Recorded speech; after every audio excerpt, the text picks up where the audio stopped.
오늘 이 본문 말씀은 앞서 베드로가 안디옥에 이르렀을 때의 일을 기록하고 있습니다. 베드로가 이 안디옥을 방문했을 때 그는 이 할례 받지 않았던 이방인들과 이렇게 자유롭게 식사 교제를 하고 있었던 것으로 보입니다. 전통적인 유대 시각에서 보면요, 이 정결하지 않은 이방인들과 더불어 이렇게 식사 자리를 함께한다라는 것은 허용되지 않았던 일이죠. 하지만 베드로는요, 자신이 이방인을 할례 받지 않은 이방인들과 그리스도인들과 이 유대인들과 접촉해도 상관이 없다라고 이제 생각했던 것으로 보입니다. 그렇기 때문에 유대인 그리스도인이었던 베드로는 이방인 그리스도인이었던 이 안디옥 성도들과 안디옥 신자들과 함께 식탁 교제를 나누었던 것으로 보입니다. 그리고 자연스럽게 그리고 자주 그러한 일을 했던 것으로 보입니다. 그런데 어느 날 예루살렘으로부터 어떤 사람들이 이 안디옥에 방문을 한 것입니다. 그들은 그 방문한 사람들은요, 모두 이 신앙을 고백하는 그리스도인들이었습니다.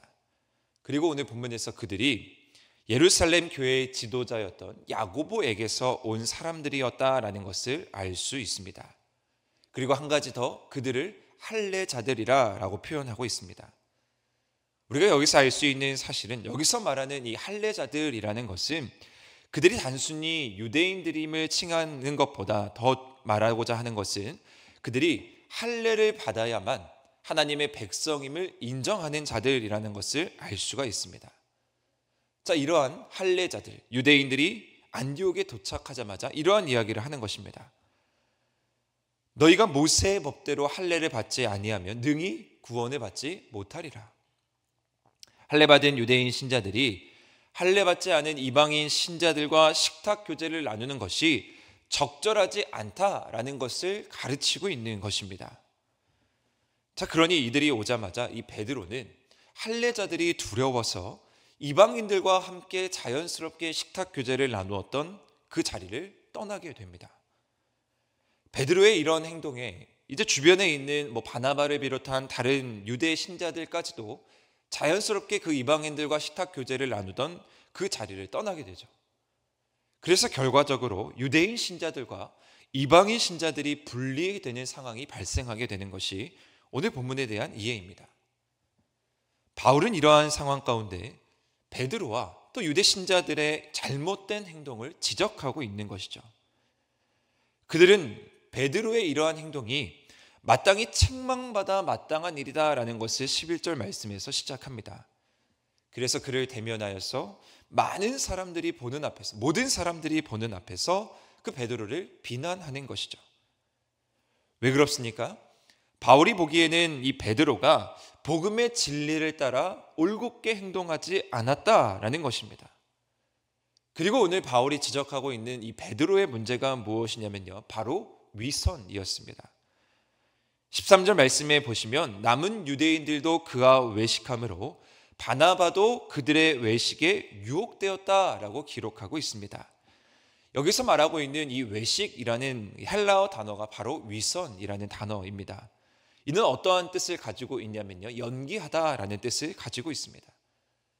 그들은 지금 이방인들과 식사를 하면서 연기를 하고 있다라고 지적하는 것이죠. 베드로의 무리가 이방인들과 식탁 교제에서 물러간 것은 어떠한 이유 때문이었습니까? 어떤 신학적인 문제가 아니었죠. 베드로는 이미 그것을 알고 있었습니다. 이방인들과 유대인들과 식사하는 것이 아무런 문제가 되지 않는다.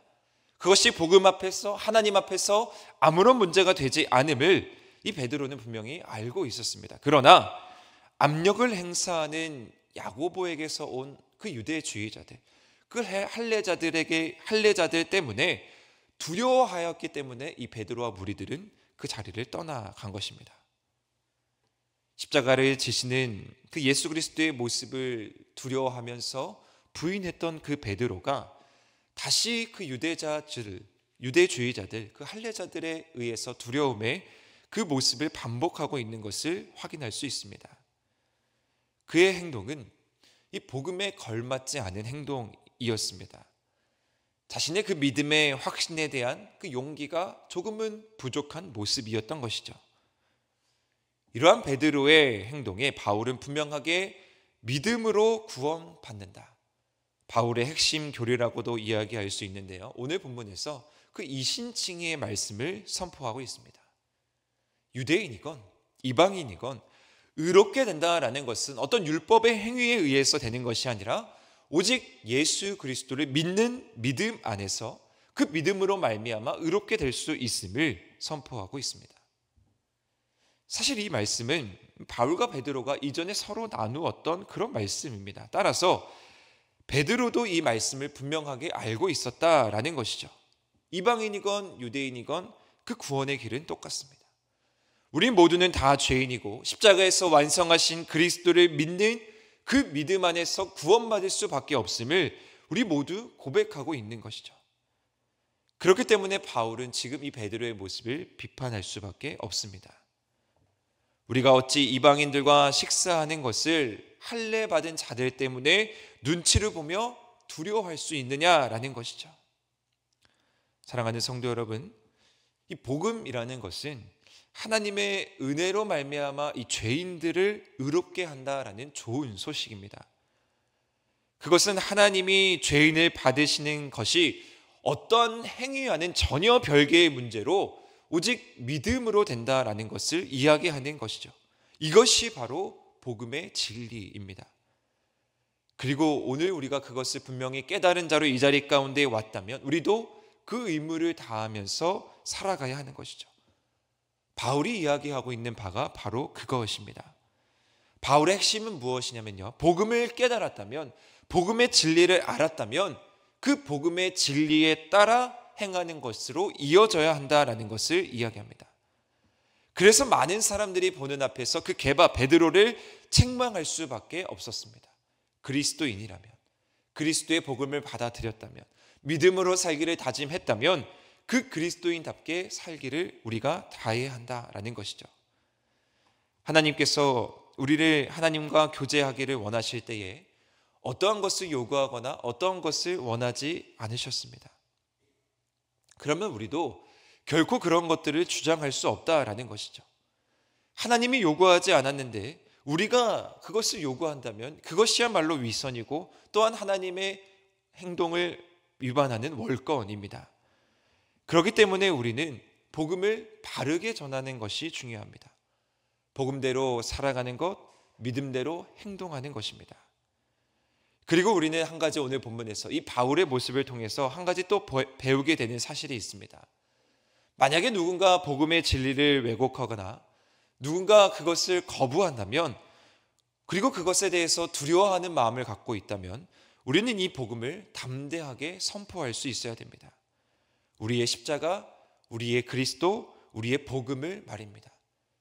누군가 복음에 대해서 고민하고 있고, 누군가 복음에 대해서 눈치를 보고 있고, 누군가 복음에 대해서 두려워하고 있다면 우리는 우리의 자랑, 우리의 십자가, 우리의 그리스도를 담대하게 전할 수 있어야 한다라는 말씀입니다. 우리는 예수 그리스도를 믿는 자들입니다. 이것은 우리가 지적으로 예수님을 압니다. 그것에 대한 어떤 동의하는 그 지적인 동의를 뛰어넘어서 우리의 모든 인격을 주님께 맡기는 행위입니다. 예수님이 죽으시고 부활하셨다라는 것을 동의하는 그 믿음뿐 아니라 우리의 삶 전체를 하나님께, 예수님께 맡길 수 있는 삶, 그것이 바로 예수님을 믿는 자의 바른 모습이다라는 것이죠. 하나님께서는 모든 것을 다 하실 수 있는 분입니다.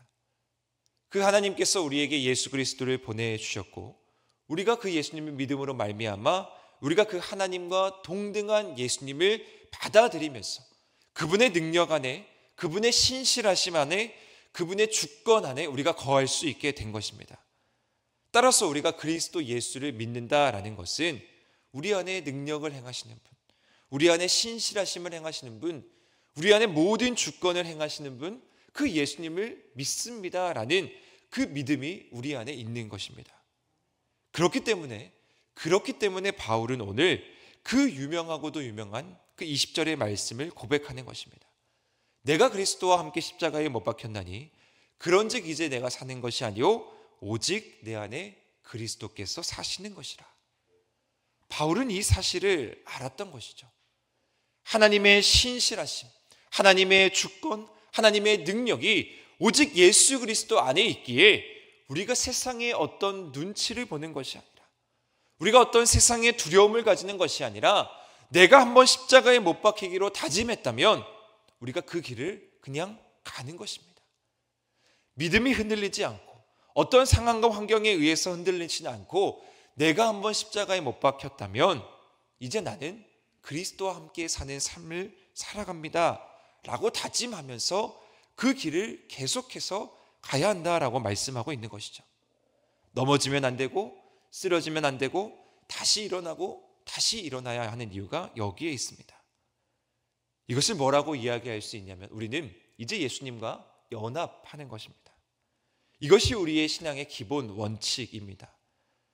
값없는 은혜로 예수 그리스도께서 우리에게 베푸신 사랑이 있다면 이제 우리는 그 예수님께 나아가야 하고요. 우리가 이제 예수님과 연합하고 한 몸 된 삶을 살아가야 하는 것입니다. 그러면 우리 가운데에도 어떠한 결과가 나타나게 되겠습니까? 결코 우리도 이전과 같은 삶을 살아갈 수가 없습니다. 철저하게 이 변화된 삶, 다시 이전의 삶으로 돌아갈 수가 없고요. 우리는 내 안에 사시는 그리스도와 함께하는 삶을 이제 계속해서 살아가고 있는 것입니다.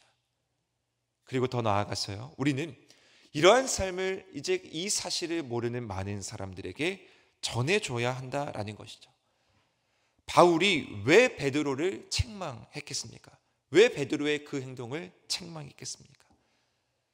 그 주변에 있는 많은 사람들이 그 모습을 보고 신앙이 흔들릴까 염려해서입니다.